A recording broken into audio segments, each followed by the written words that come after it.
Underneath the vast Georgia sky where whispers of sweet hay and dew mingle in the morning air lies a secret many fans of hip-hop royalty could never have imagined.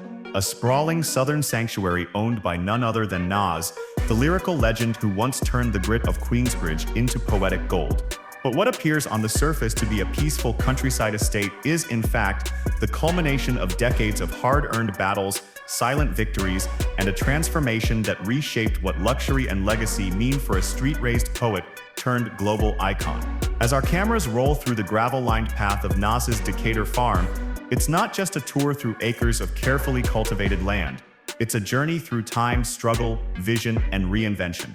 Every blade of grass here, every rustic beam of the porch, every chicken coop designed like a five-star retreat for hens, tells a story of a man who defied statistics, reshaped the definition of success, and did so on his own terms. And so, we ask the question that brings this story into motion. How did a boy from the projects of New York City come to call this serene pocket of Georgia his private kingdom? The answer, as we'll discover, is as layered and unexpected as the man himself.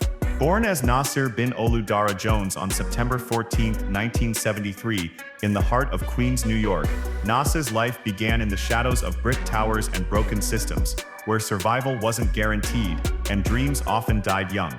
But instead of succumbing to the harsh realities around him, Nas transformed pain into poetry and silence into sound.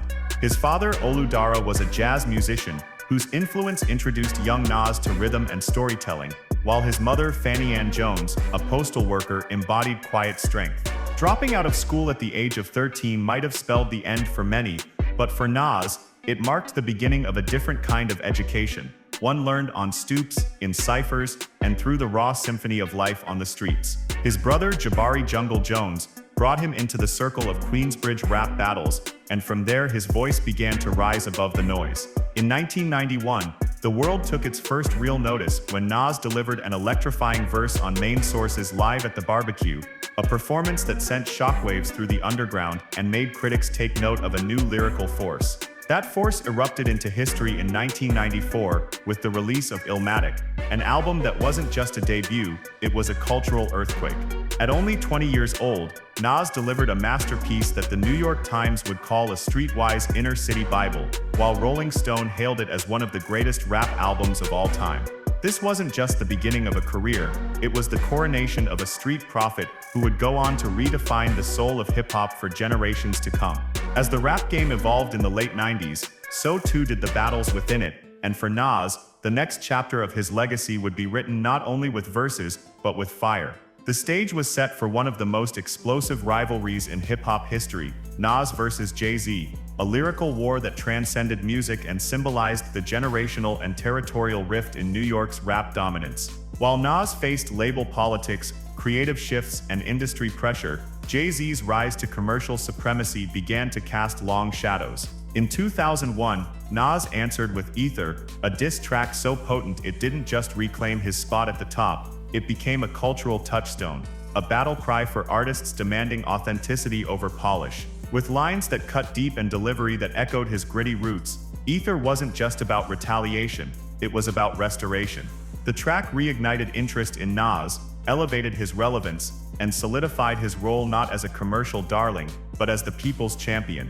Though the feud would eventually end in mutual respect, the war of words shaped both artists' careers in irreversible ways. But beyond the headlines and hip-hop blogs, Nas was already crafting a second act, one that wouldn't rely on chart placements or radio spins. He had tasted victory through lyrical combat, but he wanted to build something no one could take away. And to do that, he had to master a different kind of battlefield, the boardroom. While many artists faded in and out of the spotlight, Nas quietly began making power moves that would redefine what it meant to be a rapper in the business world. With an eye for innovation and a gut instinct sharpened by the streets, he invested in startups at a time when few in hip-hop were thinking beyond merchandise deals. His portfolio grew with quiet, deliberate decisions. An early stake in Ring, the smart doorbell company that would later be acquired by Amazon for over $1 billion, and early support for Coinbase, the crypto giant that would go public in one of the most high-profile IPOs in fintech history. These weren't flashy endorsements. They were strategic plays. By the 2010s, while others were clinging to album sales, Nas was reaping returns from Silicon Valley, proving that his lyrical intelligence translated seamlessly into business acumen.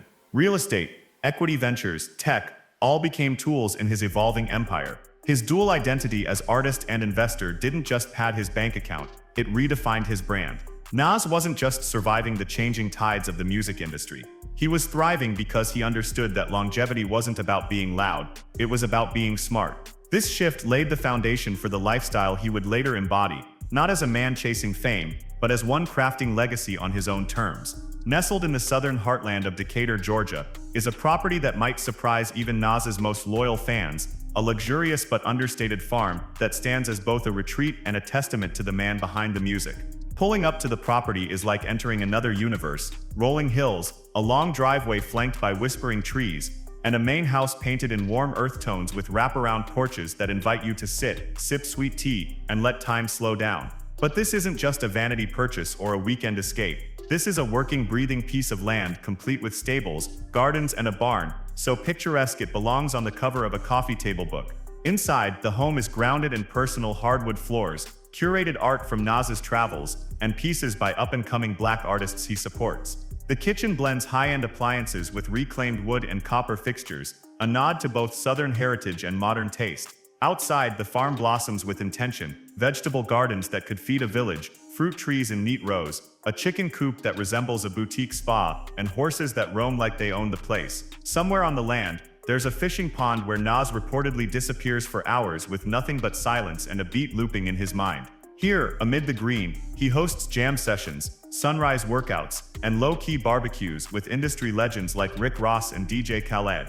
This is where hip-hop royalty sheds the crown and reconnects with something more human, more eternal. Nas's Decatur farm isn't just a home, it's a statement, a personal rebellion against the noise of celebrity life, a place where peace has value and authenticity is the ultimate luxury.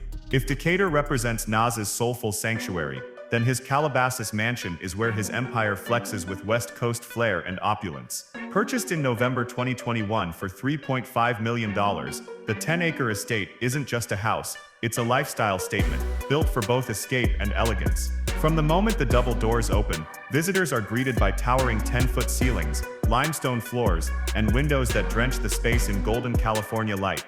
Every detail of the home is custom crafted to reflect Nas's taste, an intersection of luxury and restraint. The kitchen sparkles with granite countertops and Viking appliances, framed by a center island worthy of a cooking show. A butler's pantry stands ready for entertaining, while a private wine cellar hosts vintages for those long conversations that stretch into midnight. Outside, the estate becomes a playground, a resort-style backyard with a grotto pool, a twisting water slide, fire pit and spa create a space where music moguls can unwind like kids again. Upstairs, the master suite delivers five-star hotel vibes with a soaking tub, sauna, 2 walk-in closets, a private gym, and a balcony with panoramic views of the Santa Monica Mountains. From rooftop decks to 8-car garages, the home includes surround sound, security systems, and climate zones engineered for comfort and control. It's a place where form meets function, and legacy meets luxury. For Nas, Calabasas is not about showboating, it's about living well. It's where his business decisions pay off in marble, light, and silence. But to understand Nas's lifestyle is to understand what he drives, because every car in his garage tells a story, and none of them are just for show. First, there's the Cadillac Escalade. Massive, commanding, and classic, it's the chariot he's used for years to shuttle between concerts, studio sessions, and family trips. A space where comfort meets power.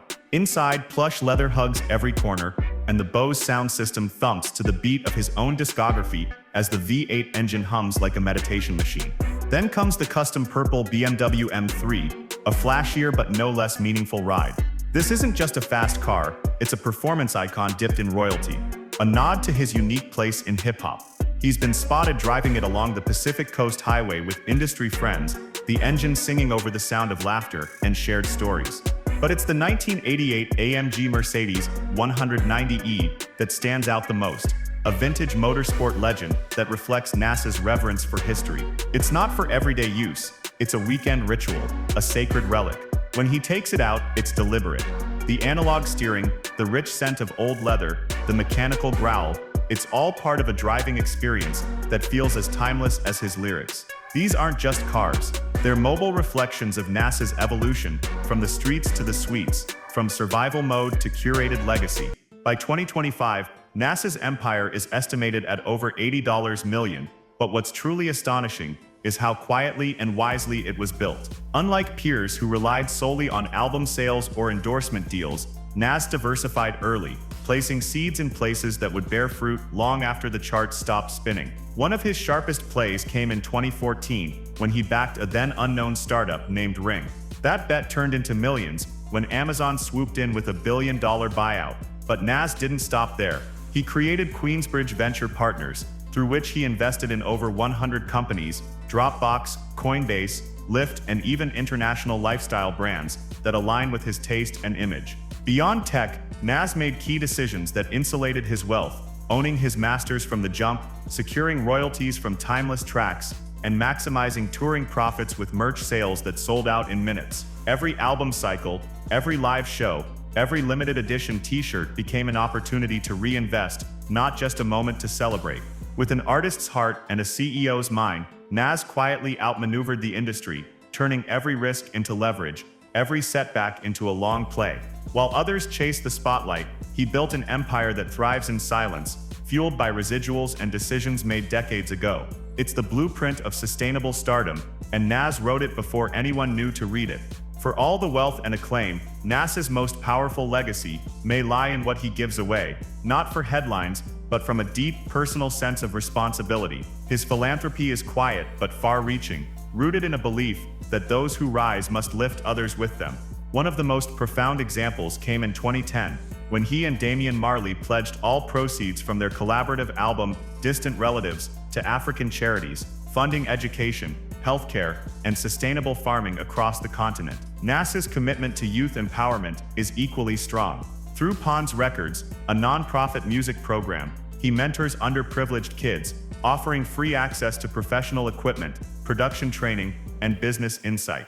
It's more than charity, it's pipeline building, ensuring the next Illmatic can come from any block, any zip code. His unexpected live painting at Art Basel in 2011 raised $14,000 for charity, proceeds donated quietly, without fanfare. Harvard even recognized his cultural impact by creating the Nasir Jones Hip Hop Fellowship, supporting scholars who explore the academic weight of hip hop as both art and political movement.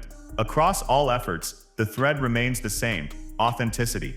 Nas doesn't give for optics, he gives because someone once gave him a chance, and now he sees it as his mission to pass that forward. Yet behind every legacy is a human being, and for Nas, that humanity has often played out in the unforgiving spotlight of fame.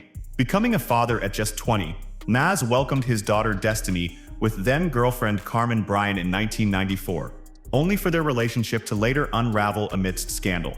Bryan's alleged affair with Jay-Z added fuel to an already fiery rap feud, making family drama front-page news. Later, Nas's high-profile marriage to singer Kellis in 2005 ended in a messy divorce in 2010. Just months after she gave birth to their son Knight. Allegations of abuse surfaced from both sides in 2018, turning their breakup into a bitter, drawn-out media saga. Meanwhile, Nas faced massive financial hurdles: IRS liens totaling over $6.4 million and a failed concert appearance in Angola that led to two men being detained for weeks until Nas repaid the $300,000 fee. But through each scandal and setback, Nas remained remarkably unshaken. His ability to weather controversy, rebuild relationships, and maintain his footing speaks to a resilience that defines his life as much as his rhymes do. It's not perfection that makes Nas relatable, it's perseverance. Every courtroom battle, every strained co-parenting exchange,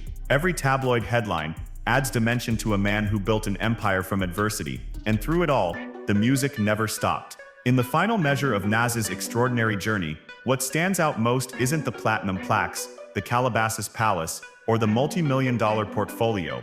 It's the quiet sovereignty with which he commands his life. At a time when fame is loud and often fleeting, Nas has chosen a different route: intentionality over impulse, substance over spectacle, legacy over virality. Whether he's tending to vegetables on his Decatur farm, fine-tuning his stock picks through Queensbridge Venture Partners, or standing silently behind initiatives that uplift Black youth and fund African development, Nas proves that real power doesn't need a spotlight to exist. It needs vision, patience, and discipline. While many artists burn bright and burn out, Nas has stayed relevant by staying true. He's aged into his fame like fine wine, using each season of his life to refine his purpose rather than repeat his past. He no longer needs to prove his pen game or compete on the Billboard charts. His wealth isn't measured by hits, but by the freedom he's earned to live life entirely on his own terms. That is the ultimate luxury. And in a world obsessed with reinvention, Nas's greatest flex may be that he never had to become someone new to succeed. He simply became more of who he already was. So as fans, observers, and storytellers, we look back not just on the lyrics, the business moves, or the controversies, but on a man who rose from the stairwells of Queensbridge to the mountaintops of global influence. A man whose greatest verses were written not just in rhyme, but in action. And if there's one message Nas leaves us with, it's that real kings don't just build castles, they build futures.